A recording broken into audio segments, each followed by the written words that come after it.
Haunted बस। रात के करीब 11 बज रहे थे। सड़क पर इक्का दुक्का गाड़ियां चल रही थी। अपनी नाइट शिफ्ट खत्म करके शीला और निकिता बस स्टॉप पर खड़ी थी। आज तो हमें बहुत देर हो गई। पता नहीं घर जाने के लिए हमें कोई साधन मिलेगा भी या नहीं। अगर कोई साधन नहीं मिला तो कहीं रात इसी बस स्टॉप पर ना बितानी पड़े। अपनी काली जुबान बंद कर। जब देखो तब उल्टी बातें ही करती है। अरे कुछ देर रुक जाना, कुछ ना कुछ मिल ही जाएगा। लेकिन काफी देर तक इंतजार करने के बाद भी उन्हें कोई बस नहीं मिलती। धीरे धीरे समय के साथ साथ सड़क पर चलने वाली गाड़ियों का दिखना भी बंद हो जाता है। अरे ये देख, अब तो सड़क पर एक भी गाड़ी नहीं दिख रही। दूर दूर तक गाड़ी और किसी इंसान का नामो निशान नहीं है। एक काम करते हैं, वापस अपने ऑफिस चलते हैं। हम दोनों आज रात वहीं गुजार लेंगे। देख, तुझे अच्छी तरह पता है 10 बजे के बाद चौकीदार ऑफिस के मेन गेट पर ताला लगाकर अपने घर चला जाता है। ऑफिस जाने का कोई फायदा नहीं है। इस सुनसान सड़क को देख मुझे बहुत घबराहट हो रही है। एक काम करना, उसी चौकीदार के घर चलते हैं। वो भी तो परिवार वाला है। हम बेफिक्र होकर आज रात उसके घर पर रुक सकते हैं। अरे पागल, चौकीदार 10 बाई 10 की खोली में रहता है। उसके 4 बच्चे हैं। भला वो हमें अपने घर में कौन सी जगह देगा। अब तू ना ये बेकार की बातें बंद कर और चुपचाप खड़ी रह। शायद कोई लिफ्ट ही मिल जाए। फिर काफी देर इंतजार करने के बाद आखिरकार एक नीले रंग की बस उनके सामने आकर रुकती है। बस का दरवाजा खोल कंडक्टर उन दोनों से कहता है, कहिए कहाँ जाना है आप दोनों को? देखिए मेरी पूरी बस खाली पड़ी है। मैं आप दोनों को आपके ठिकाने पर छोड़ दूंगा। इतना कहकर कंडक्टर मुंह में भरे पान की पिचकारी सड़क पर दे मारता है। निकिता, लोगों का कहना है कि कुछ महीने पहले इसी तरह अंधेरी रात में एक नीली बस के अंदर कुछ बदमाशों ने एक जवान लड़की की हत्या कर दी थी। इस बस का रंग भी नीला है। कहीं ये वही बस तो नहीं? कंडक्टर शीला की बात सुन लेता है और मुस्कुराते हुए कहता है, देखिए मेम साहब, उस घटना के बारे में मैंने भी सुना है। माना कि उस बस का रंग और मेरी बस का रंग एक है, लेकिन दुनिया में नीले रंग की एक ही बस तो नहीं है ना। हाँ, ये तो सिर्फ एक इत्तेफाक है। देखिए, हमारी बस में एक मेम साहब पहले से ही बैठी हैं। चाहे तो अब देख लीजिए। निकिता गर्दन उठाकर देखती है तो बस के पीछे वाले हिस्से में एक लड़की कंबल ओढ़े बैठी हुई थी। सही तो बोल रहे हैं भैया, बस में पहले से एक लड़की बैठी है। चल अब हम भी बैठ जाते हैं, वैसे भी बहुत देर हो गई है। अरे ठहर जाना निकिता, मुझे डर लग रहा है। अरे तुझे इतना ही डर लग रहा है तो तू यहीं खड़ी रहे, मैं तो चली। अरे तुम मुझे छोड़कर कहाँ जा रही है? मैं भी चलती हूँ। दोनों बस में जाकर बैठ जाती हैं। देखते ही देखते ड्राइवर बस को तेज रफ्तार में चलाना शुरू कर देता है। तभी शीला की नज़र पीछे वाली सीट पर अकेली बैठी लड़की पर पड़ती है। उस लड़की की लाल आंखें और उसका आधा जला हुआ चेहरा देखकर शीला घबरा जाती है। सुन निकिता, हमारे पीछे जो लड़की बैठी है ना, उसकी आंखें एकदम खून की तरह लाल और चेहरा किसी चुड़ैल की तरह डरावना दिख रहा है। अरे छोड़ ना, कौन कैसा दिखता है, मुझे इन सब बातों में कोई दिलचस्पी नहीं है। मैं थोड़ी देर झपकी लेना चाहती हूँ, इसलिए अब तू अपनी बड़बड़ बंद कर प्लीज। बेफिक्र निकिता अपनी आंखें बंद करके बैठ जाती है। दूसरी ओर बस जंगल के रास्ते में पहुंची है। चारों तरफ घना अंधेरा और साथ ही जंगल में मौजूद जंगली जानवरों की डरावनी आवाजें शीला को और भी ज्यादा डराए जा रही थी। थोड़ी ही देर में बस एक बरगद के पेड़ के पास से गुजरती है। तभी अचानक बरगद की डाल पर बैठी एक बिल्ली कूदकर खिड़की के रास्ते शीला की गोद में आ गिरती है। मर गई रे, बचाओ मुझे, कोई बचाओ। शीला के चिल्लाने की वजह से निकिता की आंख खुल जाती है और वो भी घबराकर इधर उधर देखने लगती है। तभी पीछे वाली सीट पर बैठी लड़की उठकर शीला के पास आती है और बिना कुछ कहे उस बिल्ली को शीला की गोद से उठा उसे सहलाते हुए अपनी गोद में लेकर वापस अपनी सीट पर जाकर बैठ जाती है। अरे शीला, तू तो बहुत ही डरपोक है। जरा जरा सी बात पर उछल पड़ती है। मैं कल से अकेले ही सफर करूंगी।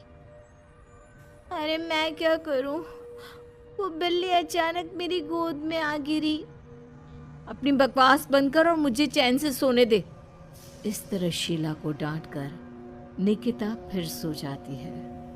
पर तभी अचानक एक झटके से ब्रेक लगाकर ड्राइवर बस को रोकता है। शीला खिड़की से बाहर झांक कर देखती है तो उसे सड़क के किनारे एक काला आदमी खड़ा दिखाई देता है। उसकी बड़ी बड़ी दाढ़ी और अजीब से कपड़े देखकर शीला को घबराहट होने लगी। क्या हुआ ड्राइवर भैया? हाँ, आपने बस क्यों रोक दी? अरे वो देखो, वहां वो सड़क के किनारे एक आदमी खड़ा है, उसी के लिए मैंने बस रुकवाई है। शीला निकिता को धक्का देकर नींद से जगाती है। अरे अब क्या हुआ? वो देख, सड़क किनारे कितना डरावना आदमी है। उसका अजीबोगरीब हुलिया देखकर लगता है जैसे कोई शैतान खड़ा हो। अब शीला की तरह निकिता भी उस आदमी को देखकर थोड़ा डरने लगती है। कंडक्टर, क्या तुम उस आदमी को बस में चढ़ाने वाले हो? उसे देखकर हमें डर लग रहा है। उसे बस में मत चढ़ाओ। अरे डरने की कोई बात नहीं है मेम साहब। ये आदमी जंगल के पीछे वाले गांव में रहता है। ये रोज इसी वक्त मेरी बस में बैठकर पड़ोस वाले गांव में जाता है। और वैसे भी ये बेचारा गूंगा है। अगर आप लोगों को डर लगता है तो मैं इसे ड्राइवर के बगल में बिठा देता हूँ। ओह अच्छा, ठीक है। फिर कंडक्टर का इशारा पाते ही वो आदमी बस में सवार हो जाता है। ड्राइवर दोबारा एक्सीलेटर पर जोर देकर बस को आगे बढ़ाता है। थोड़ी ही देर में बस एक घाटी पर चढ़ती है। बस के एक तरफ गहरी और डरावनी खाई थी, पर ड्राइवर को इस बात से कोई फर्क पड़ता नजर नहीं आ रहा था। वो लगातार बस की रफ्तार बढ़ाकर बस चलता जा रहा था। ड्राइवर भैया, आप देखते नहीं क्या बगल में इतनी गहरी खाई है? बस की रफ्तार लगातार बढ़ाए जा रहे हो। थोड़ा धीरे चलाओ ना। अरे मेम साहब, घबराने की कोई बात नहीं है। ये तो मेरा रोज का काम है। मैं तो यहाँ इसी रफ्तार से बस चलाता हूँ। आप बेफिक्र होकर अपनी सीट पर बैठ जाइए, आपको कुछ नहीं होगा।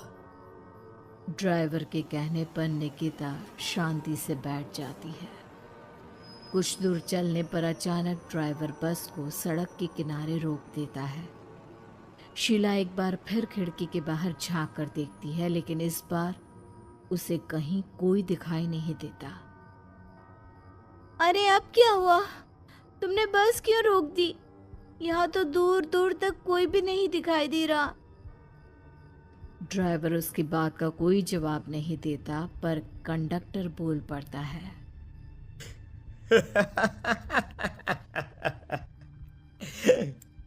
ये हमारी फेवरेट जगह है। हम अपने सारे अच्छे काम यहीं पर करते हैं। अब हमारा प्रोग्राम खत्म होने के बाद ही बस यहाँ से आगे बढ़ेगी। इतना कहते ही कंडक्टर सीट के नीचे रखी एक शराब की बोतल निकालता है। अरे ये सब क्या है? तुम्हारे बस में सवारी बैठी है, उन्हें घर पहुंचाने की जगह तुम यहाँ सड़क के बीच में बस रोककर शराब पियोगे? बस में लड़कियों के बैठे हुए भी तुम्हें ये सब करते हुए शर्म नहीं आती? कंडक्टर कोई जवाब नहीं देता और मुस्कुराते हुए शराब पीने लगता है। तभी ड्राइवर और दूसरा आदमी भी कंडक्टर के साथ मिलकर शराब पीने लगते हैं। निकिता, मुझे इन तीनों के इरादे कुछ ठीक नहीं लगते। हमने इस बस में बैठकर बहुत बड़ी भूल कर दी। तू घबरा मत, मैं हमेशा अपने पर्स में छोटा सा चाकू रखती हूँ। उसके रहते ये तीनों हमारा कुछ नहीं बिगाड़ पाएंगे। देखो गज्जू भैया, हमारी बस में इस समय 3 जवान लड़कियां बैठी हैं। कहो कहो सबसे पहले किसका शिकार किया जाए? मैं तो कहता हूँ कि सबसे पहले वो जो पीछे अकेले जो बैठी है ना, उसे पकड़ कर लाओ। उसके बाद इन दोनों का प्रोग्राम फिट करेंगे। ठीक है, जैसी तुम्हारी मर्जी। अब वो आदमी पीछे वाली सीट पर बैठी लड़की के पास पहुंचकर उसका हाथ पकड़ लेता है, लेकिन तभी अचानक उस लड़की की आंखें जरूरत से ज्यादा बड़ी और लाल होने लगती है। उसका चेहरा गुस्से से लाल और उसके मुंह से नुकीले दांत दिखने लगते हैं। अरे अरे अरे, ये क्या? ये लड़की अचानक इतनी खतरनाक कैसे बन रही है? इतने में वो लड़की उस आदमी को उठाकर वहीं सीट पर पटक देती है। मुझे हाथ लगाएगा, तेरी इतनी हिम्मत! जोर से चीखते हुए वो लड़की उस आदमी पर हमला कर देती है और पल भर में ही उस आदमी का काम तमाम हो जाता है। ये देख ड्राइवर और कंडक्टर के होश उड़ जाते हैं।